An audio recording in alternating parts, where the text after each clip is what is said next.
Hello, boys and girls. Hannah Baker here, live and in stereo. No return engagements, no encore. And this time, absolutely no requests.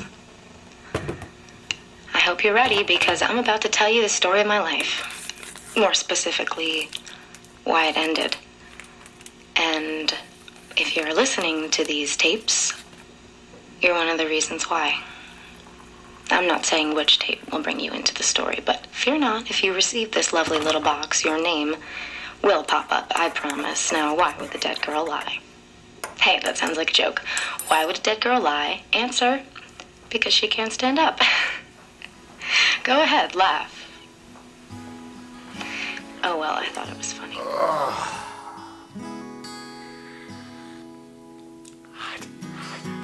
Hello.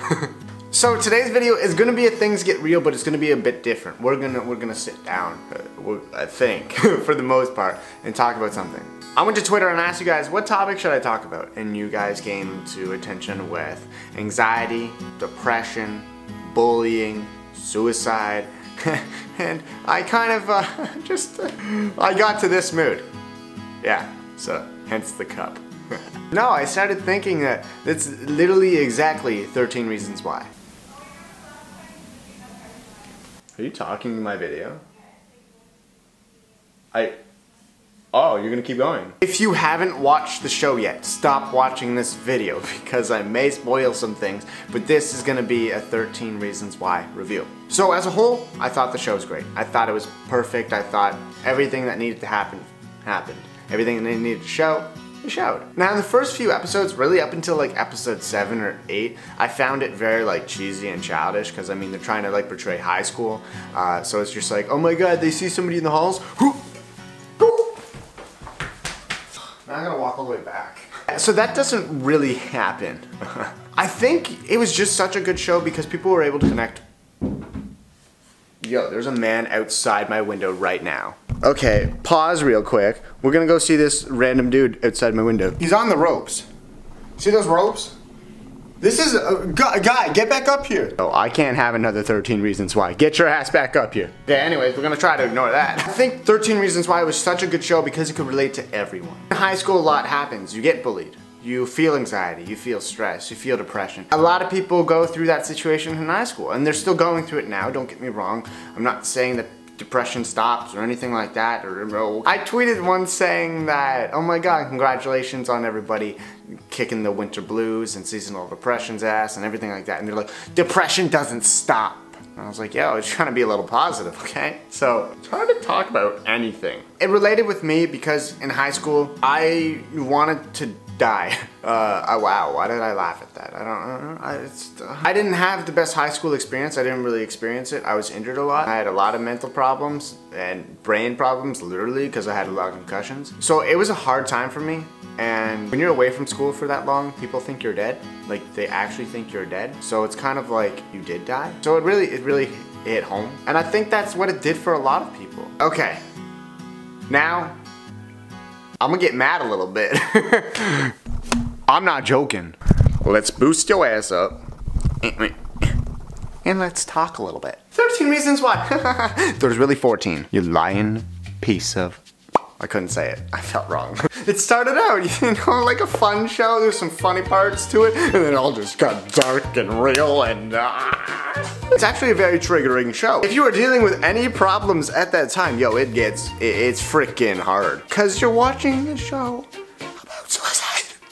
What you see on Twitter is, oh my god, why does it take a show to make people talk about suicide? No, it doesn't just take a show. It takes yo dumbass to realize it. If you're sitting there thinking that nobody's dealing with depression or nobody's facing it or nobody's talking about it, then oh my god, you literally live your life on the internet. I believe we live in a society where everybody is facing it. Everybody's facing some type of depression, some type of anxiety. So I don't think it takes a show to make somebody realize that they're not feeling alright. And at the end, everyone's like, oh my god, we totally didn't understand the signs as to what Alex was feeling. Yo, dumbass didn't. I did. Also, have you ever seen any movie or show where the son has a dad who's a cop? They're never feeling okay. Having a dad as a cop, it's a very rough and tough lifestyle. You have to live up to the law 24/7. And if you don't, you can get off the hook, and that's even worse. Low-key, what did blow my mind was when Tyler, I think it's Tyler, the photographer, I don't know. There's so many names, okay? When he was buying the gun, and then he had all the guns, and then you hear the, and somebody like, pop themselves. Yeah, I thought it was him. I'm not saying like it should have been him, but I'm just saying I can't be the only one who thought it was gonna be him. He literally bought a gun, and then the next scene was, you know what I mean. Okay, by the way, I'm not talking about this in like a joking matter. I know like I'm like excited and like agitated and I'm like talking and weird. It's cause I'm a little uncomfortable. How can you talk about this? Who are my favorite characters? Well, this might sound weird. I kind of latch on to the pretty boys in the show. So I like Justin. I think he plays an interesting character of someone that you don't really know what's going on in their life. Like they can go to school, they can be the jock, they can be the popular kid, but you don't really know what's going on at home. And I find that's really cool. Plus he's got really nice teeth. Listen, I'm not allowed to have a girl crush, so I'm gonna have a boy crush, all right? I did this survey and I came up as Hannah Baker. Like, who are you in the show? And I came up as Hannah Baker. And I could understand that back then. I can understand that I was Hannah Baker back then. But today, I think I'm Clay. I can't do a lot of things because I'm so worried about if someone else is comfortable, if someone else is feeling okay, if somebody else is just happy. And I cannot do anything in my life if I'm not making someone comfortable or someone happy or someone feel like they belong. Oh yeah, no. That Bryce guy? Yeah, no. Bryce is like a, yeah, no.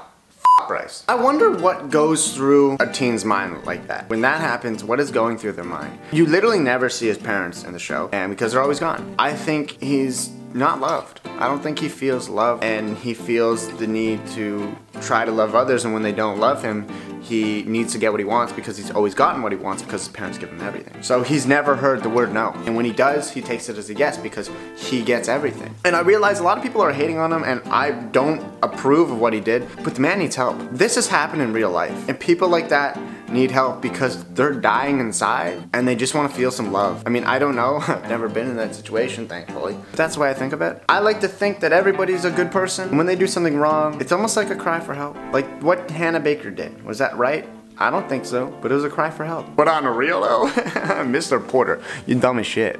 If someone walks up to you and they literally tell you they do not want to live anymore, you help them. Who assaulted you? That doesn't matter. I mean, it matters. But what really matters here is that you're gonna save a life. Take the time and be like, oh my God, this person needs some help. Who cares at that situation what happened? You can solve that later. Solve this right now. Deal with this right now that somebody wants to kill themselves. Like Mr. Porter, Mr. Porter, Mr. Porter. I'm talking about it like he's like a real person, but that's the thing. Like this has happened in real life. Even though I don't know if it's based off a true story, but it definitely is. Like it's definitely happened. I literally knew nothing about the show going in, so I may have just said everything wrong. Who knows? A lot of people read the books.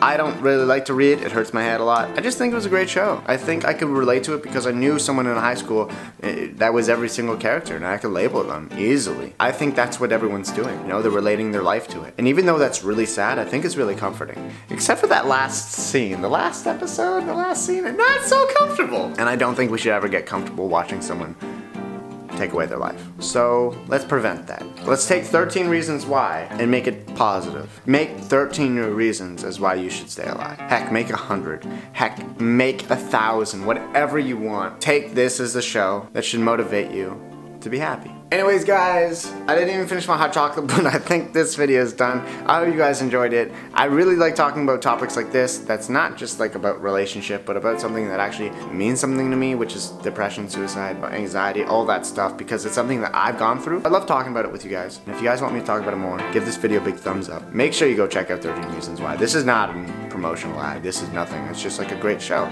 And I think Selena Gomez did a great job on it. I heard she produced it. Guys swinging over to my window now. Okay, this is weird. Anyways, I will talk to you guys soon.